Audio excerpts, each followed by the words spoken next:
And turning now to the previous president and a scathing new book by his niece, Mary Trump. She earned her Ph.D. in clinical psychology and says that after 4 years with Donald Trump in the White House, the state of our union is traumatized. And Mary Trump joins us now. Her new book is The Reckoning, Our Nation's Trauma and Finding a Way to Heal. Mary, thank you for being on the show. First, the trauma, is it behind us or are we still going through it? Oh, we're right in the middle of it, unfortunately, and we will be for the foreseeable future. And so describe to me the reckoning, not just that you went through, but you now say our country is going through. Well, Mika, when I first thought of writing the book, I was really focused on the fallout from COVID in terms of our mental health. And I knew that we were going to be staring down the barrel of the worst mental health crisis we'd ever seen, but we wouldn't really be able to assess it until we emerged, which we haven't yet done. And then I realized it would be more helpful if we tried to figure out how we got to this point in our nation's history where we were so vulnerable to corrupt, incompetent leaders like Donald. And what about our past have we not reckoned with that has led us to this place? And would you consider the inflection points of the trauma?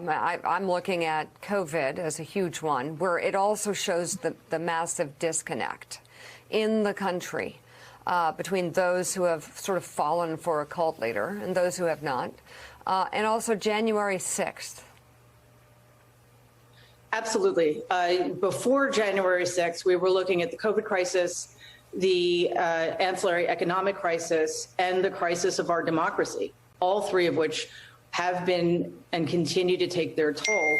The problem is that all of those things were worsened after Donald lost the election decisively and yet still peddled the big lie that somehow a free and fair election had been stolen from him. And then the Republican leadership did nothing to stop him, which directly led to his ability to stoke his followers to commit armed insurrection against our government. And now they're trying to perpetuate the second big lie, which is either that the insurrection was the result of some deep state agenda against Donald, or that it wasn't a big deal. The problem is nothing's been done about it thus far.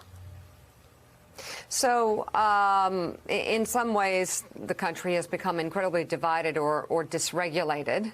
How does the country regulate its emotions after the age of Trump? And I guess it's hard to answer that when we're still in it.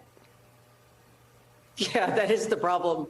And I don't know that we can right now, in part because, as you said earlier, we're kind of in thrall to a virulent minority that keeps flouting science, keeps putting the rest of us in danger. Those of us who did the right thing for a year and a half, who sacrificed, especially our frontline workers, and who got the vaccine and wore our masks. And now we're almost right back at the beginning because, again, and it's not just the people who've been sucked in by the dangerous rhetoric of Donald and other Republicans in power. It's because Republicans in power are now allowing this to continue, and it's really dangerous. Mary, Mike Barnicle has a question for you. Mike? Mary, wouldn't this reckoning, this recovery occur much quicker if we just simply stopped talking about him, stopped paying attention to him, stopped writing about him, stopped focusing on him each and every day still? Mike, I wish that were an option. After Donald lost in November 2020, he should have been rendered completely irrelevant.